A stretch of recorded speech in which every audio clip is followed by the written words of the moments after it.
Hello friend! In this video, I would like to introduce my primary goal and primary intention for my reading in 2025. I'll also walk through my first quarter to be read pile and introduce some of the challenges that I am looking to complete in this year. For this year, instead of focusing on a book number goal, I am setting and will work towards a pages goal. And for me, the magic number this year is 15,000, which works out to 1,250 pages per month, or right around 41 pages per day. This will be my first time ever setting a reading goal in terms of pages. I am really excited to track my reading in this way, but I do recognize that not all books are created equally. In 2024, I read a number of books that were a bit longer than what the typical book that I read is. And so this year I just thought I'd focus on an aggressive number for my reading, to try to focus on prioritizing more good quality books regardless of the number of pages. So I plan to read some books that are shorter, some books that are longer, just kind of follow my bliss. I have one intention, and that intention is to read a majority of those pages from books that I already own. So now that I have introduced my primary goal, 15,000 pages, and my primary intention, which is to read books that I already own, I want to introduce a way that I'm going to keep myself on track, and that is through challenges. For the past few years, I have used Goodreads to track my reading in terms of what I want to read in the future, as well as what I'm currently reading. And this year is going to be the same. I also am experimenting with using the Story Graph, which is a new to me app, but is one that I have already started to see a lot of value in. So on Goodreads, I have set numerical goals in terms of the number of books that I can read, which is really the only type of goal that you can set there. Over on the Story Graph, however, there are a number of challenges that you can either opt into or join, or that you can create for yourself.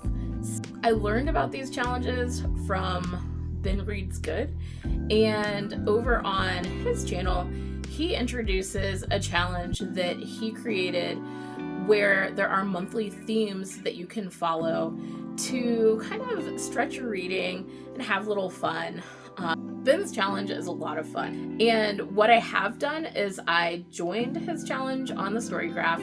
I have selected a book for each of the monthly prompts, and I have selected books to satisfy each of those prompts from the books that I already own.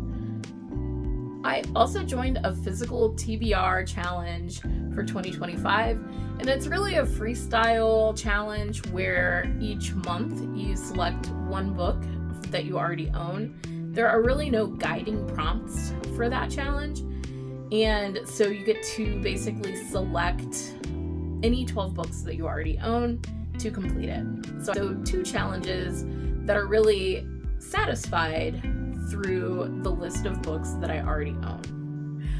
I am also participating in a 3rd challenge called No Chapter Left Behind. This challenge was put together by a blogging friend named Sheila, who writes at BehindEveryday.com.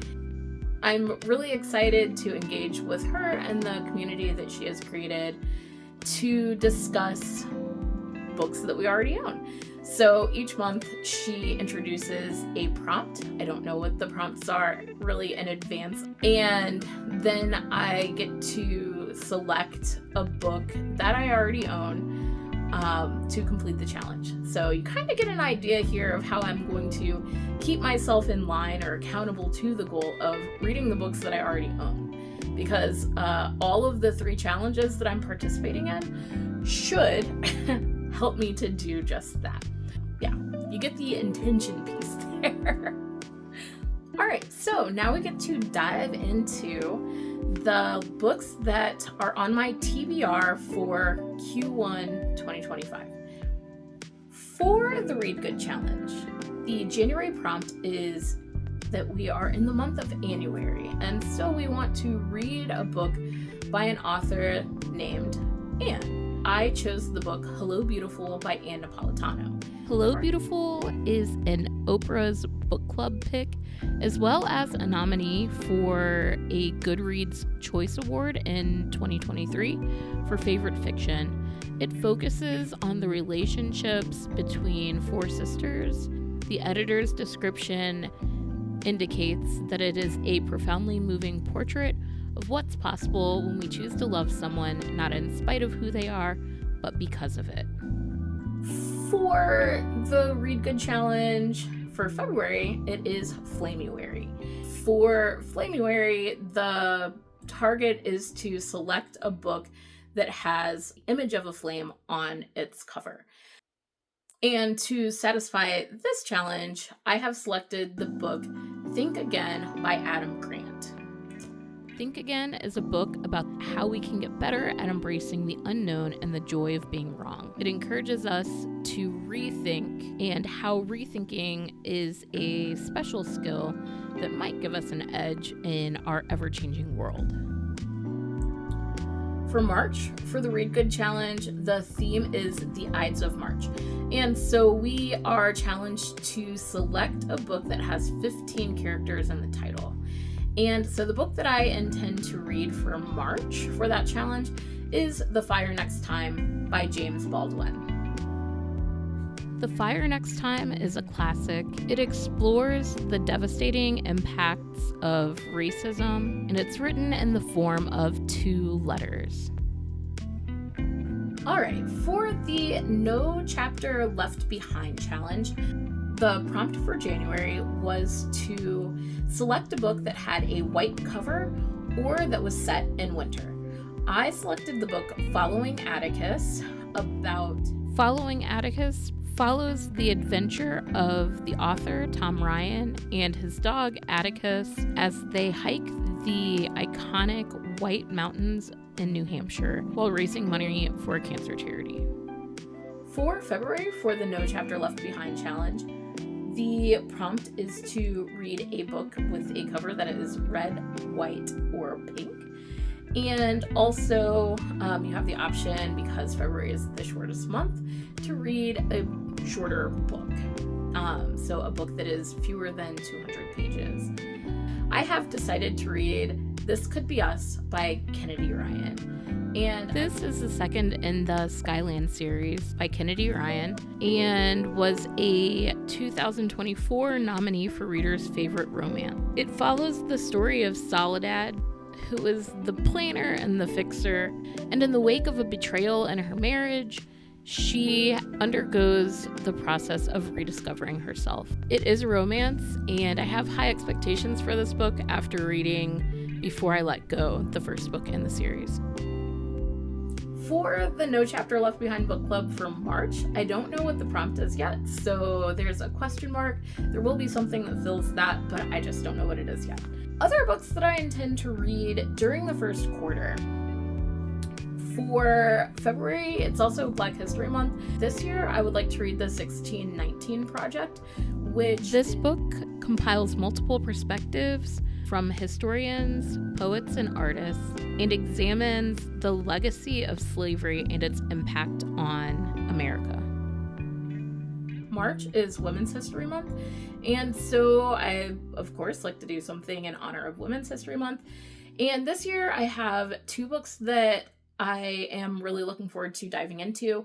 One is Great Speeches by American Women, After picking up Great Speeches by American Women, I'm excited to read classic speeches from iconic women like Sojourner Truth and Elizabeth Cady Stanton, as well as contemporaries like Hillary Clinton.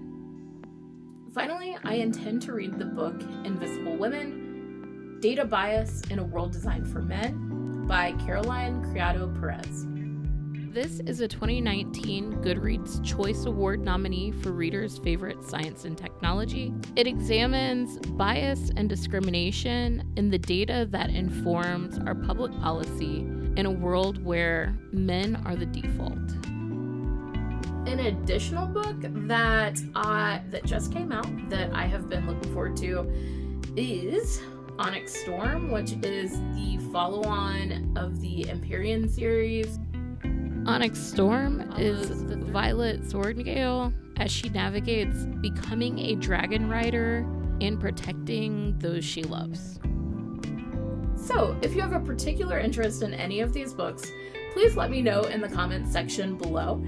And if you would like to follow along my reading journey or hear more updates from me, please click the subscribe button. I'm always looking to make new bookish friends to continue the conversation about great books. Happy reading!